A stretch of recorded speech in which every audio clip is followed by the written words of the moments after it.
But he'll be there. I tell you, he's on time. Come on, give God a hand praise. Spirit of the living God, fall fresh on me. God, we ask now that your presence is already here, but tarry with us just a little while longer. Just use us for your glory. Give us a fresh anointing. Father God, remove me out of the way. Let them see less of me and more of you. In your name, God, I pray that the words of my mouth, the meditation of my heart be acceptable in your sight. In Jesus' name, the children of God shall say amen. Amen. Look with me to the book of Genesis. Genesis chapter 20. Genesis. If you sit next to someone and they got their phone and their Bible and they're flipping to the back, tell them it's the first book. Genesis chapter 20. We're going to read the first 14 verses. Genesis chapter 20, the first 14 verses. Now, y'all, I feel like preaching this morning. And I need y'all to push me, amen? Sometime later, God tested Abraham. He said to him, Abraham, here I am, he replied. Then God said, take your son, your only son, who you love, Isaac, and go to the region of Moriah. Sacrifice him there as a burnt offering on a mountain I will show you. Early the next morning, Abraham got up and loaded his donkey. He took with him 2 of his servants and his son Isaac. And when he had cut enough wood for burnt offering, he set out for the place God had told him about. On the 3rd day, Abraham looked up and saw the place in the distance. His servants, he said to his servants, stay here with the donkey while I go and the boy go over there. We will worship and then we will come back to you. Abraham took the wood for the burnt offering and placed it on his son Isaac. And he himself carried the fire and the knife. Oh my God. As the 2 of them went together. Isaac spoke up and said to his father, Abraham, father? Yes, my son, Abraham replied. The fire and the wood are here, Isaac said. But where is the lamb for the burnt offering? So look at somebody and say, Isaac wasn't crazy. Abraham answered, God himself will provide the lamb for the burnt offering, my son. And the 2 of them went on together. And when they reached the place God had told him about, Abraham built an altar and they arranged the wood on it. He bound his son Isaac and laid him on the altar on top of the wood. Then he reached out his hand and took the knife to slay him. But, there goes that preposition. The angel of the Lord called out to him from heaven, Abraham, Abraham, Abraham, here I am, he replied. Do not lay a hand on the boy, he said. Do not do anything to him. Now I know that you fear God. And because you have not withheld from me your son, your only son. Abraham looked up, and there in a thicket, he saw a ram caught by its horns. He went over and took the ram and sacrificed it as a burnt offering instead of his son. So Abraham called that place, the Lord will provide. And to this day it is said, on the mountain of the Lord it will provide. We're going to attempt to use for a subject this morning, God will provide. Y'all gonna pray with me? Many of us have heard Tamala Man come out with a song not too long ago that reminded us that God will provide. I believe the words to something like this, God provides. So why do I worry about my life? When you come to rescue 1,000 times, every other voice, it is a lie. God provides in ways I can't explain and can't deny. The little that I have, he multiplies. Just when I feel like he won't show up on time, God provides. He will come through when the clouds of doubt rain down on you and test everything you're going through. You know, now you see what God can do for you. Know So God provides. And then it said, close your eyes. There's no more need to fight. Watch God provides. It's hard to say when there's no food to eat, or what you see feels all that life will be, and all this will be another misery for me. But by faith, can't survive on just the things I see, and my feelings can't control my destiny. Y'all hear these words? So God, I only want what you believe for me. So tonight, close your eyes. There's no need to fight. God will provide. I wonder if I can find at least 3 people in here this morning who knows without a shadow of a doubt that God can and will provide. I remember growing up, I would sometimes find myself saying, I can't wait until I grow up. I can't wait till I get my own place and just live life to the fullest, yes? But what I didn't realize was that I was growing up. Growing up comes bills, comes responsibility. Oh, y'all ain't with me. Growing up means you got to do more in order to make sure that your house is provided for. And I'm not the only one this morning to say, if I knew then what I know now. Well, if we look at our scripture this morning here, we find Abraham having to follow God's direction and take his only son that took him forever and again to be a sacrifice. Now you must really love God to say, God, if that's your will, here we go. Help me somebody. Notice now, nowhere in the text does it say that Abraham said to Sarah what he was going to do. Sarah would have looked at him and said, man, you must have lost your mind. Your old behind was 100 years old when I got pregnant, and I was somewhere between 90 and 91. And you mean to tell me you going to take our only son to be a sacrifice? I love you, but you got to be crazy. Therefore, Abraham took his son and the servant, and he took Isaac, and he went up to a hill like God instructed him to do. No doubt, Abraham felt some fear, some doubt, some misery, and a little bit of sorrow. But when you know that God has brought you through before, you know he'll do it again. I know there was a time I had to stop and ask God, are you sure you want me to do this? But Holy Trinity, when you know what you know, you got to learn to lean on Jesus. But somebody say he won't let you fall. Well, Abraham took Isaac and said, come on, son, we're going on a journey. And they walked for a little while. And all this time, Abraham had been hurting. But Abraham had to wonder in his mind, God didn't give you to me until I was 100. But I got a feeling everything's going to be all right. And as he went up the hill, Isaac began to ask questions. And all his daddy could tell him was, come on, son.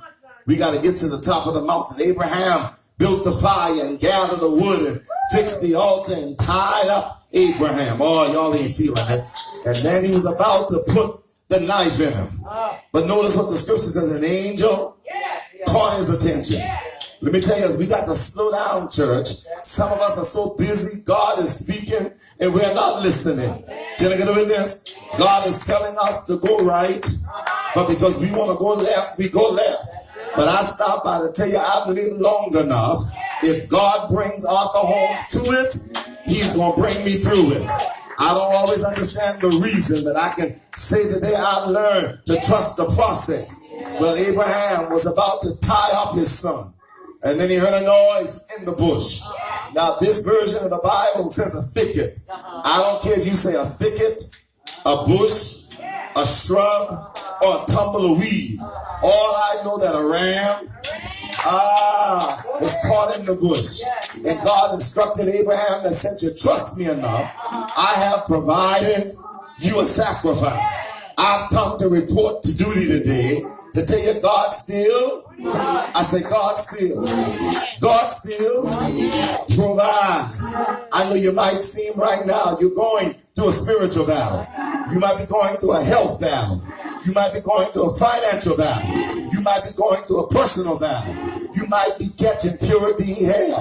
Can I get a witness? I stop by to tell you, it's not only your family, it's not only your friends that give you hell sometimes. Sometimes hell is right in your own house. Can I get a witness? Yeah.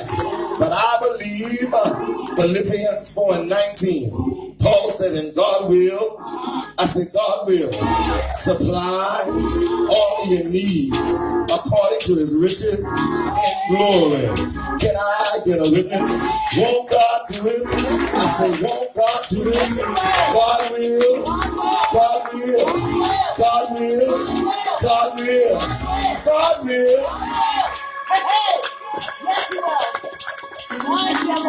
Hurry up, Reverend. I got somewhere to go. I got somewhere to go. Well, good. Just let me make my 3 points. And I'll take my seat. First thing, I know God can provide me with a peace of mind.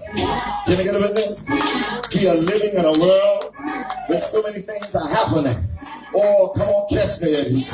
The government, stay up with me now. The government is messed up. The school system is messed up. Some parents are messed up.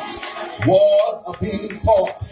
And if we didn't have enough diseases, we got high blood pressure, we got diabetes, rheumatoid arthritis, cancer, lupus, bronchitis, kidney failure, the flu. And then now we got to deal with the coronavirus. But I come by to tell you, like I told a co-worker, they already named it. So I'm not worried about it. Whatever the only way you're talking about, they gave it a name. And the moment they gave it a name, I'm already victorious. Because Philippians 2 and 10 and the 11th verse says that at the name of Jesus, every knee shall bow. Can I get a witness? Every tongue shall confess. If it's got a name, it's got to leave here. Yeah. When I call the name, y'all say get out. Hypertension, diabetes, rheumatoid arthritis, cancer, lupus, even corona. Yeah. Yeah. God will. God will. God will. I could have lost.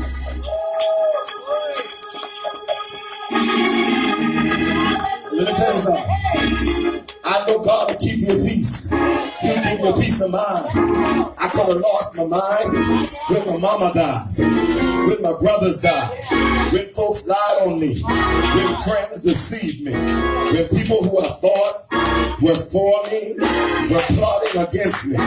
Church, I could have lost my mind. I could have lost my mind when my wife's health started to decline. But I thank God this morning He provided me with a peace of mind. Yeah, God kept me so I can think right. God kept me so I can do right. God will give you a peace of mind regardless what the devil sends your way. Pull your head up high and say hallelujah, hallelujah.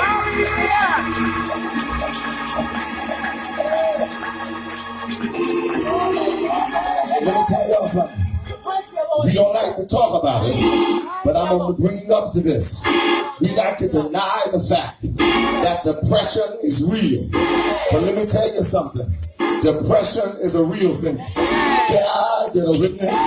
Depression will take you out of this world. You can feel so low that you can't pick your own self up. But I'm here to tell you, not what I think. I can tell you what I know. I've been so depressed, I didn't like myself. But I've come to tell you, God will. I said, God will. God will. I said, God will. Yeah. I remember the night that God delivered me from my depression. I woke up and I woke up singing, trouble in my way. I gotta cry sometimes. Trouble in my way. I gotta cry sometimes. I lay awake at night, but that's alright. Because Jesus will fix it. Will fix it. After a while, can I get a witness?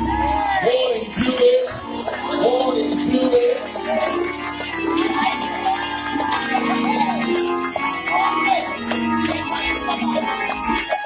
second point, I'm almost done. My second point, God will provide extra resources. Y'all get the first one is peace of mind. Second one is extra resources. Remember, we serve a God that has abundance. And I know God will provide the extra resources. Reverend, are you talking about money? Are you talking about good health? Are you talking about my car, my house, my clothes, and things like that? Well, I hate to disappoint you, but that's not what I'm talking about. That's another sermon. When I say God will provide you with extra resources, I'm talking about a God, y'all hear me out now, that can put a smile on your face when you're broken in the inside.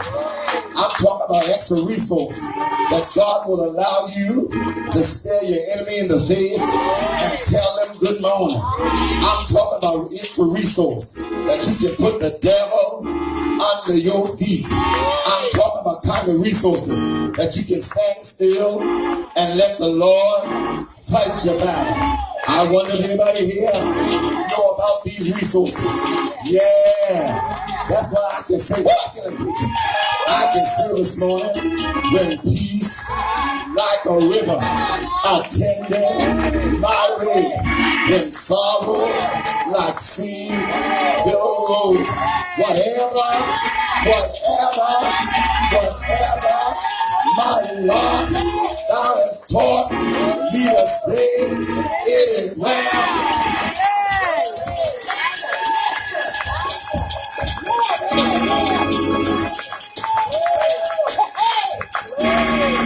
Holy Trinity, let me tell you something.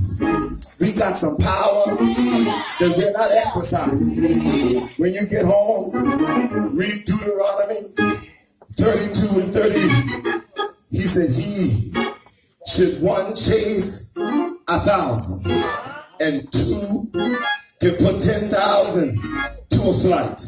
Can I get a witness? Now think about this. If just little old me can chase 1,000, and if me and Brother Charles can chase 10,000, when all of God's children get together, what a time, what a time. Won't he do it? Won't he do it? I'm talking, I'm happy now. I'm talking about extra resources. If you need some witnesses, ask the bride and the groom that was at the wedding. Didn't he do it? Ask the lady caught in adultery. Didn't he do it? Ask the Hebrew boys. Didn't he do it? Ask the lady at the well. Didn't he do it? Ask Jairus and his daughter. Didn't he do it? Look at your neighbor and say, neighbor, I'm telling you, he'll do it. Yeah. Somebody told me, somebody told me, say, Reverend, I don't see how you don't let folks stress you out. All I have to do is say I have extra resources they don't know about. The resources I'm talking about is Exodus 14:14. That's a number for y'all now. Yeah. Exodus 14. Let me say it again so you can write it down. Exodus 1:4. Play a combination or play it straight. But let me tell you what it says.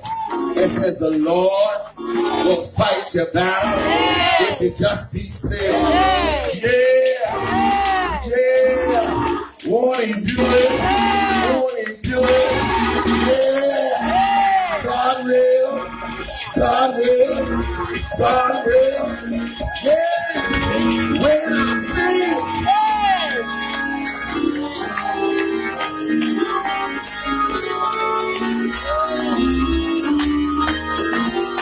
I'm going to take a seat now.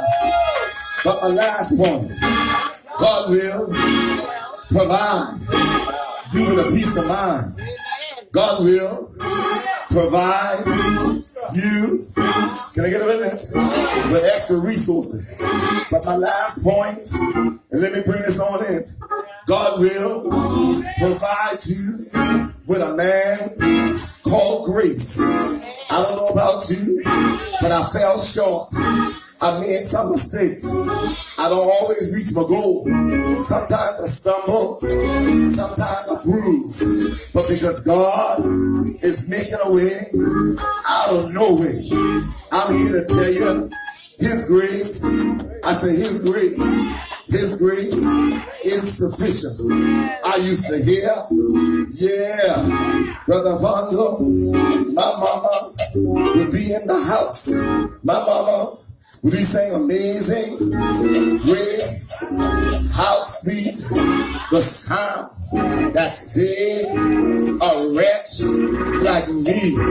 I once was lost, but now I'm found. Was blind, but now I see.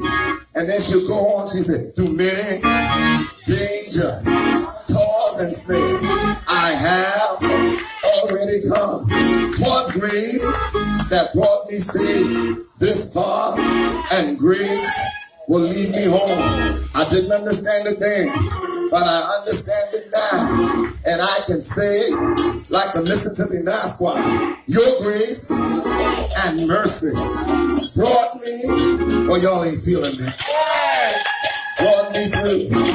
I'm living this moment because of you. I want to thank you and praise you. Your grace, your grace, your grace, your grace. Won't He do it? Yeah. God will. I say God will. Mama, you know God will. God will provide. Has the Lord done anything for you? Has the Lord made a way for you? Some of us are going through hard times, but I come to encourage you. They that wait upon the Lord shall renew their strength. They shall mount up with wings as eagles. They shall run and not be weary. I wish I had at least 2 witnesses to tell me He's done it before and He'll do it again. Is there anybody here who knows that there's nothing too hard for God? God will. I said God will pick you up, turn you around, place your feet on solid ground. Let me tell you something. I'm not crazy, but when I think of the goodness of Jesus and all He's done for me, my soul, yeah. Mother Smalls, they don't know my story, but if you knew what I've been through,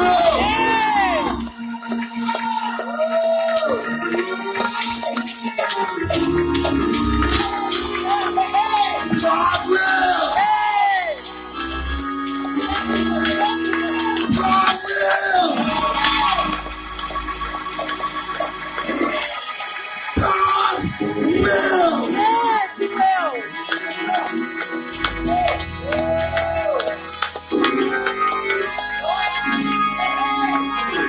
I need you to stand up for me. I need you to stand up for me.